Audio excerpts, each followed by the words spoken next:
Switzerland की मनासिर अमरीका Iran मुज़ाकरात और इस वक्त ये देखा जा सकता है वज़ीर-ए-आज़म शहबाज शरीफ अमरीकी नायब सदर जेडी वेंस की मुलाकात और तारीख़ी लम्हात हैं। यकीनी तौर पर सदर जेडी वेंस की मुलाकात और सिपहसालार मौजूद हैं। काफ़ी खुशगवार माहौल में ये मुलाकात इस वक्त जारी है। अमरीकी नायब सदर जेडी वेंस वहाँ पर मौजूद हैं। सिपहसालार और वज़ीर-ए-आज़म शहबाज शरीफ को उनका कैमरा देखा जा सकता है। इस्लामाबाद मुफाहमती याददाश्त पर अमली पेशरफ का आगाज़ हो चुका है। एक खुशगवार माहौल में ये मुलाकात इस वक्त जारी है। वज़ीर-ए-आज़म शहबाज शरीफ अमरीकी नायब सदर जेडी वेंस की मुलाकात, फील्ड मार्शल सैयद आसिम मुनीर भी मुलाकात में मौजूद हैं। सिपहसालार इस वक्त मुलाकात में मौजूद हैं। वज़ीर-ए-आज़म शहबाज शरीफ को एक इंतहाई खुशगवार माहौल में देखा जा सकता है। वज़ीर-ए-आज़म की जेडी वेंस से मुलाकात और तारीख़ी मनासिर ये देखे जा सकते हैं। इस्लामाबाद मुफाहमती याददाश्त पर अमली पेशरफ का आगाज़ हो चुका है। वज़ीर-ए-आज़म शहबाज शरीफ, फील्ड मार्शल आसिम मुनीर अमरीकी नायब सदर जेडी वेंस के साथ इस वक्त मौजूद हैं। बर्गनस्टॉक की मनासिर है। बर्गनस्टॉक में अमरीका ईरान तकनीकी मुज़ाकरात पाकिस्तानी वक्त के मुताबिक शाम 5:30 बजे बाकायदा तौर पर शुरू होंगे। नुमाइंदा खुसूसी सलमान अवान भी हमें ज्वाइन कर चुके हैं। सलमान, तारीख़ी लम्हात और तारीख़ी मनासिर इस वक्त हम देख रहे हैं। सदर जेडी वेंस मौजूद हैं, फील्ड मार्शल सिपहसालार, वज़ीर-ए-आज़म शहबाज शरीफ, क्या कहिएगा? जी बिल्कुल ऐसा ही है। और ये इसमें डेफिनेटली पाकिस्तान की कामयाबी हम बार बार जिक्र कर रहे हैं, इसलिए कर रहे हैं कि शायद हमसे पहले हमारी जो नस्लें थी उन्होंने पाकिस्तान का यूरूज, पाकिस्तान का दुनिया के या वर्ल्ड स्टेज कह लें, उसके ऊपर जो पाकिस्तान को कामयाबी मिली है वो नहीं देखी। तो हमारे लिए तो ये बिल्कुल एक अनप्रेसिडेंटेड सिचुएशन है, सीन है, जहाँ पर हम ये सब मनाजिर देख रहे हैं। और जैसे कि आपने भी बताया कि आज से बाज़ाब्ता तौर पर ये मुज़ाकरात शुरू होने जा रहे हैं। पाकिस्तान और कतर यहाँ पर मौजूद होंगे। जो इत्तला अब तक पहुंची है, आपने भी जिक्र किया कि 5:30 बजे पाकिस्तान के मेयारी वक्त के मुताबिक ये बातचीत शुरू होगी। और इस बातचीत के दौरान पाकिस्तान और जो कतर हैं वो भी मौजूद होंगे, दोनों ममालिक के वफूद मौजूद होंगे। और इसमें जो इम्पोर्टेंट चीज़ है वो ये है कि जो मुज़ाकरात हैं उनका फॉर्मेट चार फरीकी रखा गया है, कोऑर्डिनेटरल रखा गया है, जिसके अंदर पाकिस्तान और अमेरिका जो साथ साथ ईरान और अमेरिका जो है वो तो दोनों फरीक हैं। उसके अलावा पाकिस्तान और जो कतर की वफूद है वो बतौर सालिस मुज़ाकरात के अंदर मौजूद होंगे। बायलैटरल मीटिंग्स भी जारी हैं और बायलैटरल मीटिंग्स में जैसे कि हम देख रहे हैं कि किस तरह से ये इंपॉर्टेंट तरीन मुलाकातें हो रही हैं। सुबह ईरानी वफूद की मुलाकातें हुई और उसके साथ साथ अब पाकिस्तानी वफ्द की जो मुलाकातें हुई हैं, जिसके अंदर वज़ीर-ए-आज़म शहबाज शरीफ और नायब वज़ीर-ए-आज़म मौजूद हैं और उसके साथ साथ फील्ड मार्शल मौजूद है और अमेरिका के नायब प्रेसिडेंट मौजूद है। और जो बैकड्रॉप में आप देख सकते हैं कि किस तरह से लेक लुसैन समिट का नाम इसमें दिया गया, उसके अंदर पाकिस्तान, कतर और उसके साथ साथ ईरान और अमेरिका के परचम मौजूद है। तो इससे पता चलता है कि वर्ल्ड स्टेज के ऊपर इस वक्त पाकिस्तान जो है वो दुनिया का एक अहम तरीन या गालिबन इस सदी की डील करवाने के बाद, इस सदी की एक अहम तरीन ब्रेक थ्रू करवाने के बाद एक और तारीखी जो मौका हो सकता है, यानी कि अमेरिका और ईरान के दरमियान एक परमानेंट मुआहिदा वो कि उसकी बुनियाद रखी जा चुकी है इस्लामाबाद मेमोरेंडम ऑफ अंडरस्टैंडिंग के अंदर, वो करवाने जा रहा है। उसकी जानिब बढ़ रहे हैं और बर्गनस्टॉक में जो आज की मुलाकात है या मुलाकातें हैं और उसके बाद फिर जो बाज़ाब्ता तौर पर टॉक शुरू होंगे, वो नो डाउट इसके अंदर कोई शक नहीं है कि उनका दुनिया के बिल्कुल है, इसमें कोई शक नहीं है। और सलमान साथ ही रहेगा, एहतशामुल हक साहब भी हमें ज्वाइन कर चुके हैं। एहतशाम साहब, तारीख़ी लम्हात हम देख रहे हैं, वर्ल्ड स्टेज है और वज़ीर-ए-आज़म शहबाज शरीफ, जेरेड कुश्नर हो, सिपहसालार हो, फील्ड मार्शल आसिम मुनीर, बड़े खुशगवार माहौल में उनकी इस वक्त मुलाकात जारी है, क्या कहेंगे? देखें और ये दूसरी मरतबा आप देखते हैं एक बड़ी बैठक हो रही है। पहले इस्लामाबाद में हुई थी, फिर इनिशियल डायरेक्ट इनडायरेक्ट टॉक्स जो है ना वो जिनीवा में भी होते रहे। अब यहाँ पे अब दोबारा से मामला शुरू हुआ है, जिस अंडरस्टैंडिंग से शुरू हुआ है तीनों कैपिटल में, तेहरान में, वाशिंगटन में, इस्लामाबाद में, ये बड़ा वाज़ेह तौर पे ये इशारा दे रहा है कि ये आज से कोशिश की जाएगी कि ईरान अमेरिका के जंग के हवाले से इस इशू को वंस एंड फॉर ऑल ख़त्म किया जाए, क्योंकि इसकी वजह से पूरी दुनिया की इकोनॉमी जो है ना वो हर्ट हो रही है।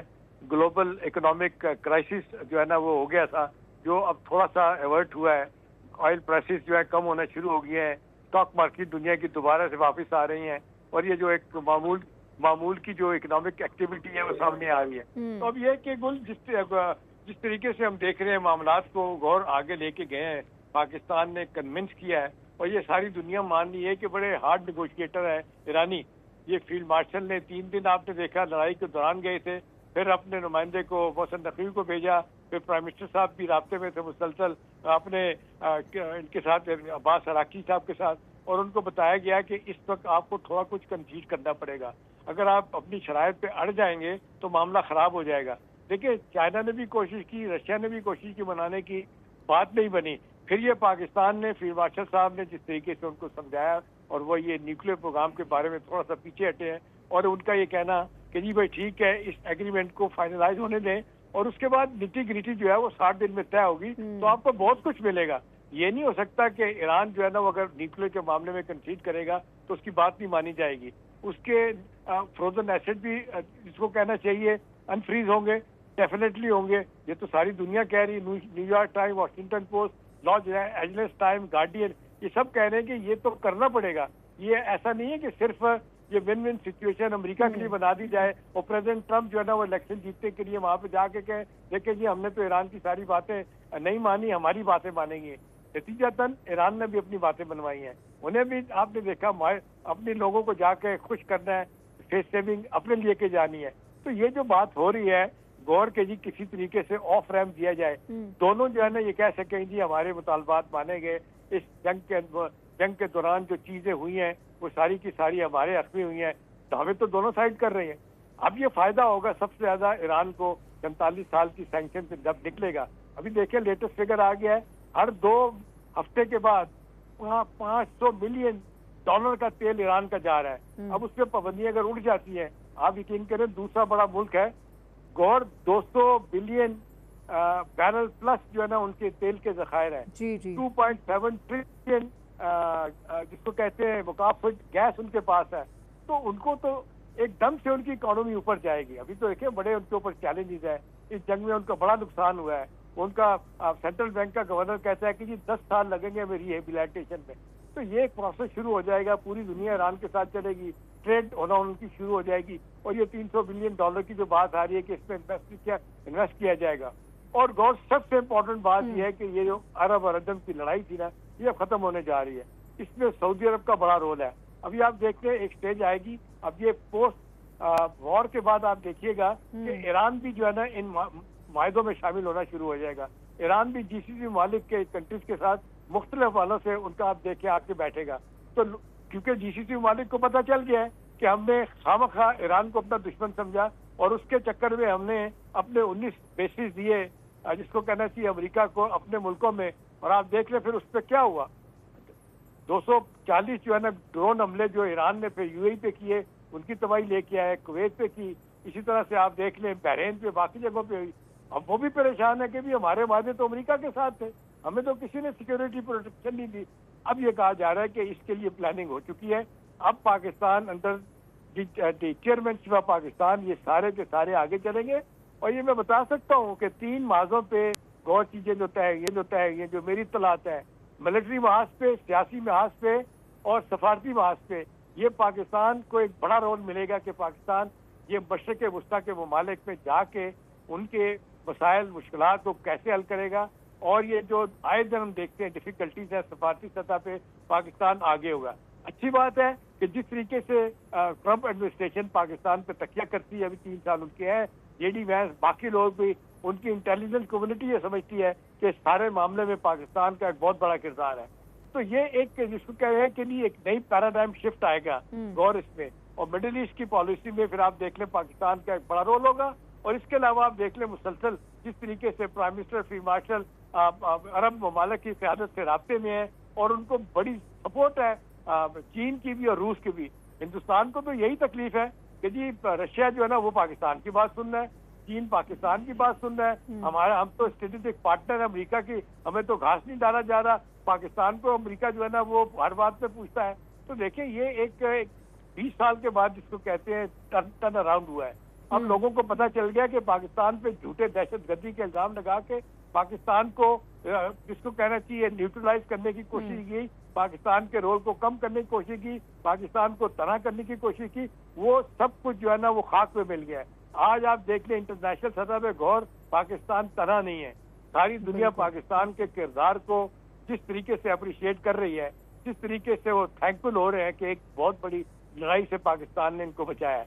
तो मेरा ख्याल है अभी आहिस्ता आहिस्ता आप देखिएगा, अब तो ये भी कहा जा रहा है कि इस मसले के खत्म होने के बाद पाकिस्तान दूसरे मुल्कों में जो कॉन्फ्लिक्ट चल रहे हैं वहां पे भी अपना रोल प्ले कर सकता है। देखिए मोदी ने कोशिश की थी यूक्रेन और रूस की जंग बंद कराने में, नहीं कामयाबी हुई। कुछ लोगों का ख्याल है, ये जो इंटरनेशनल सफारतकार इस्लामाबाद में बैठे हैं उनका भी ये ख्याल है गौर के पाकिस्तान ये कर सकता है। पाकिस्तान की कन्विंसिंग पावर बड़ी जबरदस्त है।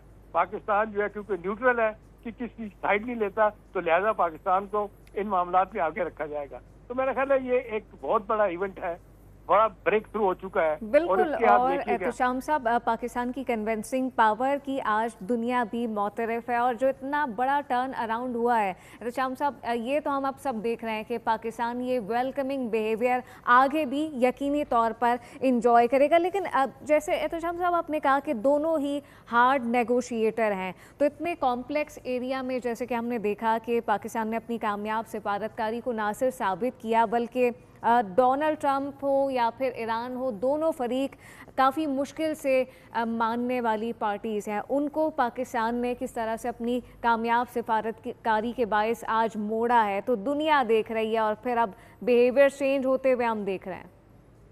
जी गौर, बड़ा अच्छा सवाल आपका। देखे ना, अमेरिका को अब कोई कहे कि जी अमेरिका को कोई कन्विंस कर सकता है, वो तो अपने आप को सुपर पावर कहते हैं, make America great again, MAGA बी का नारा लगाया इन्होंने, और वो तो कहते हैं कि जी हमारी इंटेलिजेंस कम्युनिटी, हमारा दिफा, हम दुनिया के मजबूत तरीन मुल्क है, हमें किसी की जरूरत नहीं है, तेल हमारा है, हम लोगों को हमारी जरूरत है। लेकिन इस जंग में उन्हें पाकिस्तान की जरूरत पड़ी, इसलिए कि उन्होंने सारा कुछ देख लिया कि भाई इसमें तो यूरोपियन यूनियन भी कामयाब नहीं हो रहा। उन्होंने भी इनिशियल कोशिश की थी, यूनाइटेड नेशन का रोल जो है ना वो दब के रह गया, अरब लीग कुछ नहीं कर सकी, फिर ये जीसीसी ममालिक का फोरम है ये कुछ नहीं कर सका, ये पाकिस्तान ने कैसे कर लिया। तो यही है कि ये सेहरा पाकिस्तान पे सिर्फ इस वजह से आया। आपने देखा कि फील्ड मार्शल जी, तो शाम साहब साथ ही रहेगा। मेजर रिटायर्ड मीसम रजा साहब भी हमें ज्वाइन कर चुके हैं। मीसम रजा साहब, सबसे पहले